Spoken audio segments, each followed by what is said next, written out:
बहू जो होती है ना, ये दो प्रकार की होती है। एक बहू होती है बिल्कुल सरल बुद्धि वाली, और एक बहू होती है पगली बहू। तो सरल बहू होती है ना, वो पूरी घर की व्यवस्थाओं को देखती है और परिवार में मिलजुल करके रहती है और सारा कार्य करती है। और जब पगली बहू होती है ना, तो क्या करती मालूम है? सज धज के हमेशा रहती है, क्या लगाए क्या नहीं लगाए, क्या खाए क्या नहीं खाए, कहाँ जाए घूमने के लिए, कहाँ तीर्थ है, कहाँ टूरिस्ट है, कहाँ घूमने का अच्छे जगह है, वो देखता है।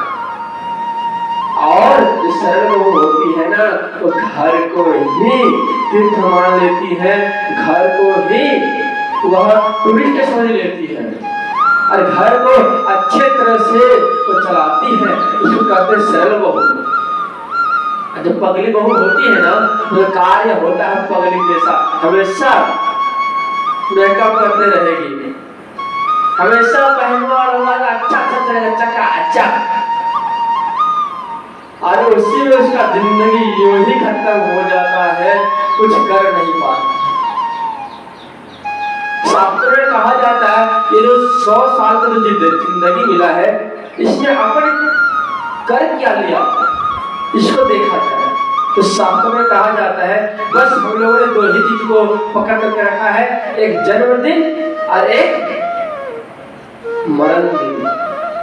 यही दो चीज को हम लोगों ने पकड़ के रखा है। जन्मदिन का जो डेट था उसको मैंने लिख करके रखा है, और अंतिम के दिन को लिख करके, जो अंतिम संस्कार शुरू करते हैं, और वही दो चीजों को लिख करके रखे हैं। और दो चीजों को हम लोग कैमरा से जाते हैं, कैमरा फोटो से खींचते हैं। और बीच का जिंदगी रहा ना, ये जिंदगी यूं ही नर्क की तरह जिंदगी जी करके खत्म कर दिया। शास्त्र में कहा जाता है यदि व्यक्ति का दुखी है ना, तो दुखी रहने का कारण ये भी है कि जन्म और अंतिम का याद रखें, तो बीच में क्या करना था हम लोगों को, यह चीज हम लोगों ने नहीं देखा। और इसका दुष्परिणाम यही है कि व्यक्ति इतना दुखी पा रहा है।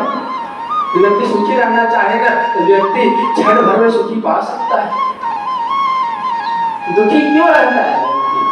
अपने कर्मों के अनुसार से इतना अच्छा शरीर मिला है, इस शरीर को यदि हम गलत मार्ग की ओर ले करके चले तो क्या फायदा भाई? कुछ लाभ नहीं मिलने वाला है। परमात्मा से कुछ लाभ पाना चाहते हो, इस शरीर जो 100 साल का मिला है, इसमें भी पता नहीं कितने दिन जी पाओगे। कोई जन्म लेते मर जाता है भाई बहनों, कोई 20 साल में चला जाता है एक्सीडेंट होकर के, तो कोई 50 साल में 60 साल में चला जाता है। चाहे वो स्त्री हो या पुरुष हो, जो इस मृत्यु लोक में आया है उसको मरना भी पड़ेगा, याद रखना। और मरना इसलिए पड़ेगा क्योंकि इसका नाम ही है इस लोक का मृत्यु लोक, मतलब जो आया है उसको मरना ही पड़ा, ये कन्फर्म है, कोई नहीं बचा पाया है। इसलिए बहुओं से और भैयाओं से निवेदन मैं यही करूंगा कि जितना दिन जियो ना, तो प्रेम से जियो, मेकअप कम करो और परमात्मा के मेकअप में लग जाओ अच्छे से, जिंदगी यूं ही सवर जाएगा, यूं ही कृतार्थ हो जाएगा। हम और आप चाहे ना, भगवान का पूर्ण सेवा करके हम इसी मृत्यु लोक में स्वर्ग बना सकते हैं। और इसी मृत्यु लोक शरीर को छोड़ेंगे तो इसी मृत्यु लोक से हमको वैकुंठ का प्राप्ति हो सकता है। लेकिन इसके लिए जरा सा मेहनत करना पड़ेगा, बिना मेहनत से कुछ मिलता नहीं है। कर जी, तो आज से संकल्प ले कि आज से कुछ अच्छा कार्य कर ले, कुछ श्रेष्ठ कार्य कर ले, क्योंकि ये अच्छा कार्य ही मेरे साथ जाएगा और श्रेष्ठ कार्य ही मेरे साथ जाएगा, दूसरा कुछ जाने वाला नहीं है मित्रों। इसलिए कहते हैं पगली बहू होती है, सरल बहू होती है। सरल बहू अच्छा कार्य करती है और पगली बहू क्या करती है? गलत कार्य करते चलती है। मैं हमेशा बात कहूँ, जो सरल बहू होती है ना, वो सबसे श्रेष्ठ होती है।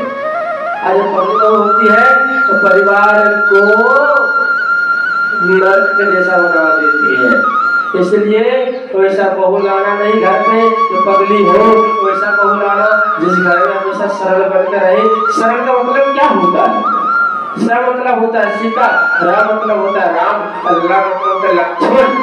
जो सीता राम और लक्ष्मण के जैसा हो जाए वही तो सरल है भाई बहनों। अरे राम लक्ष्मण सीता के जैसा होना यह परमात्मा के बिना कृपा से नहीं हो सकता। जब तक परमात्मा की कृपा नहीं होता तब तक हम सीता राम और लक्ष्मण जैसा नहीं बन सकते, ये कन्फर्म है। और बनना चाहते हो सीता राम लक्ष्मण के जैसा तो बस परमात्मा के शरण में चले जाना, वह पगली बहू भी सरल हो जाती है और सरल बहू भी परमात्मा को जल्दी प्राप्त कर जाती है, यही कन्फर्म है। क्योंकि शास्त्रों में बार बार कहा जाता है जपात सिद्धि जपात सिद्धि जपात सिद्धि ना संशय। जब से ही सिद्धि मिलेगी, जब से ही सिद्धि मिलेगी और जब से ही सिद्धि मिलेगी, ये कन्फर्म है, इसे संशय करने की कोई बात है ही नहीं।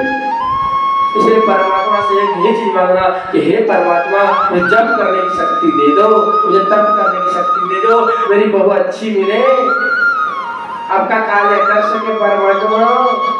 ऐसे बहू मांगना कि जैसे परिवार में स्वर्ग का वातावरण बढ़े, ऐसा बहू ना मांगना जिससे हानि हो।